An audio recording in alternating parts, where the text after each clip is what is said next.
इन इस वीडियो में कोई बुलशिट चीज़ें नहीं कहूँगा लाइक स्किन केयर ये सारा बेसिक है and everybody knows it but I think there are some things which like I can tell you from my experience जो मैंने फील किया and which you guys can implement जिससे चीज़ improve हो सकती है and you guys can see the improvement खुद ही देखोगे यार जो भी होगा सो द फर्स्ट थिंग जो मैंने इम्प्रूव की was my diet I was protein deficient all my life मैंने प्रोटीन कभी पूरा खाया ही नहीं प्रोटीन प्रोटीन डिफिशियंट का मतलब क्या मतलब इन इंडिया आई थिंक 90% से ज़्यादा जो लोग हैं they are protein deficient like for every gram आपको 1.5 ग्राम्स ऑफ प्रोटीन खाना पड़ेगा पर gram so if you are 60 kgs approximate 70 से 80 ग्राम या शायद उससे ज़्यादा भी 85-90 is your minimum protein requirement so हम इतना क्या खाते हैं नहीं खाते ऑब्वियसली नहीं इतना खा पाते एंड जो हमारी डाइट है Indian diet it's not possible to get all those things from that so या I think first thing is diet जो अगर आपने अपना प्रोटीन रिक्वायरमेंट कर लिया अपने वाइटामिन कंप्लीट कर लिए अपने बायोटीन बायोटीन एक बहुत ही इंपॉर्टेंट सोर्स है आई थिंक सोर्स नहीं मतलब एक इंपॉर्टेंट एक न्यूट्रिएंट है जो आपके लुक्स में या स्किन में या बालों में इट इफेक्ट डालता है एंड आई थिंक बायोटीन के अलावा आई थिंक वाइटामिन के लिए देर आर वाइटामिन सो अब प्रॉब्लम तो देख ली अब सोल्यूशन कैसे so if you talk about the solution protein अगर आप नेचुरल सोर्सेज से प्रोटीन कंप्लीट कर सकते हो so that's the best thing you can do but I think इसमें जो क्वांटिटी है वो ज़्यादा खानी पड़ती है एंड जिससे जो बंदा है यू फील फुल मतलब फुल जल्दी हो जाती सो वो बात है एंड डाइट तो इंपॉर्टेंट है एंड हर एक को पता है कि diet important number second I think पानी वाटर जितना ज़्यादा पानी पियोगे आई थिंक उतनी ज़्यादा आपकी स्किन में जो डेड सेल्स है वो बाहर निकलेगी एंड आई थिंक आप ग्लो करना स्टार्ट करोगे आई थिंक ये पर्सनल एक्सपीरियंस है and you guys can implement और नहीं भी कर सकते जो भी है number third I think number third सारे लोग कहते हैं आई थिंक एक टफ स्किन केयर रूटीन से बेहतर एक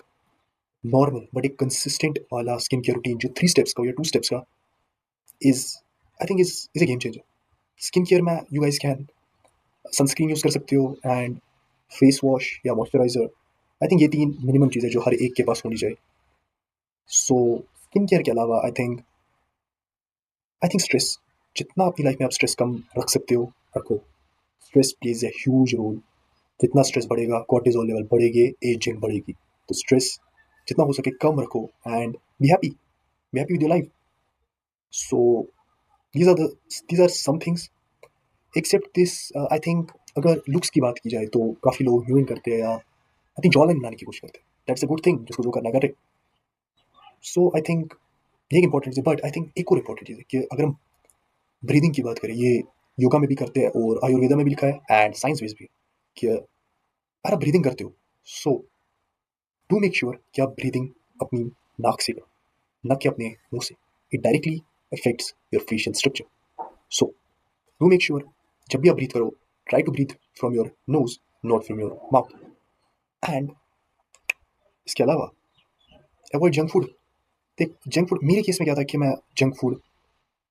मतलब ये नहीं कि मैंने कोई हैबिट या डिसिप्लिन बना लिया कि मेरे को जंक फूड खाना ही नहीं मैं बचपन से याद ही नहीं था मतलब पेप्सी या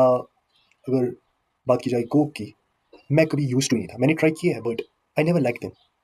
सो वो मेरे केस में एक प्लस पॉइंट ही था कि मेरे को जंक फूड कभी पसंद ही नहीं आया मतलब टेस्ट तो होता था बट वो कभी मैं खा ही नहीं पाता था पूरा या अगर कभी चिप्स भी ला देता तो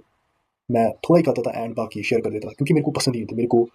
बचपन से ही मेरे को वो थोड़े नेचुरल सोर्सेज जैसे चिकन हो गया या राइस या दाल या सैलड या चटनी ऐसी ऐसी चीज़ें पसंद थी खाना so in my case it was a plus point and it work I think क्योंकि जो एडेड शुगर्स है मैं उनसे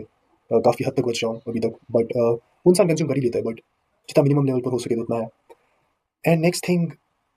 I think sleep sleep important है मैं मेरे को वो टाइम भी याद है जब मैं महीनों में पढ़ाई की वजह से I used to sleep 4 to 5 hours and उसके बाद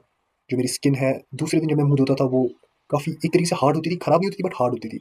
सो मेरे को उन दिनों पता चलता था उन 10-15 दिन के टेन्योर में कि स्किन इफेक्ट हुई है एंड मैं कुछ नहीं कर सकता उस टाइम पर मैं पढ़ता तो उस टाइम कुछ नहीं करता बट जब आपको टाइम मिले do make sure to get a minimum sleep 7 से 8 घंटा मिनिमम है बस 7 घंटा मिनिमम है भाई, उससे ज़्यादा कुछ करने की ज़रूरत नहीं। बाकी अगर हम बात करें तो काफ़ी लोग रेटिनॉल यूज़ करते हैं, मैंने अभी तक ट्राई नहीं किया ऑनेस्टली। यू गाइस कैन, अगर किसी ने किया होगा सो उसको जो बेहतर लगे वो कर सकता है। And I think another thing is gym जाना। जिम एज अ होल में काफ़ी काफ़ी आपके एक तो बॉडी स्ट्रक्चर तो है ही, but I think facial structure को भी इम्प्रूव करेगा। ये मेरा एक्सपीरियंस है, क्योंकि I don't know how, but होता है ऐसा। ये इसका मेरा कोई साइंस बेस नहीं है, जो ऑनेस्ट है वो मैं कह रहा हूँ कि मेरे को इसका रीज़न नहीं पता है कि जिम जाने से वाई पीपल लुक बेटर, क्योंकि आई थिंक एक्सरसाइज होती है तो ब्लड फ्लो ज़्यादा होता है शायद उस वजह से। बट या दैट्स द थिंग, जिम जाने से लुक्स इंप्रूव होते हैं। एंड मैं पिछले 6-7 महीनों से जिम जा रहा हूँ, बस आई थिंक लुक्स इंप्रूव होते हैं जिम जाने से। सो 100 बात की एक बात के, डाइट इंप्रूव करो, basic skin care routine and water, breathe from your nose, gym जाना स्टार्ट करो, स्ट्रेस लेवल कम करो, sleep. These are the fundamental things. कोई भी बंदा ठीक कर ले, ही विल लुक, उसकी जीन्स जो मैक्सिमम कैपेबिलिटी होगी अच्छा दिखने की वो अचीव कर लेगा उसको। एंड आई बिलीव अभी जहाँ मैं खड़ा हूँ इट इज़ ओनली माई 50% और 20 to 30% of how good I can look. So या, I am on that path, you guys can be too. So yeah, that's the thing, and